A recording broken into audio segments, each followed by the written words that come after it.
ئەم بانگەوازە سەریح و واضحەکە ئەڵێن لەستم عەلا شەی کە ئەڵێن ئێوە کافرن مرتد بوونەتەوە سیستمتان سیستمێکی علمانی و کوفرە سیمای بەسەر ئیسلامەتیەوە نییە ئیتر دەجاجیلەی مەلای ئەوقاف و ئیسلامی بەزی و خەڵکێکی ترکە پێوەی لکاوە هەمویان وەکو دیندارانی قوڕەیش و زێوانەکانی پارێزەرانی بتی کەعبە دێن ڕۆ ڕوومانەوەستنەوەڵەن محەممەد تۆ دینەکەت گۆڕی و ئێمە لەسەر دینی ئیبراهیمی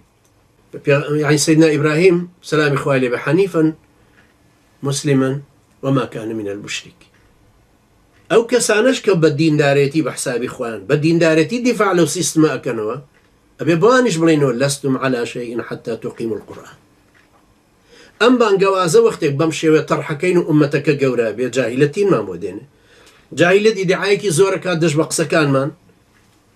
لا تسمعوا لهذا القرآن والغوا فيه لعلكم تغلبون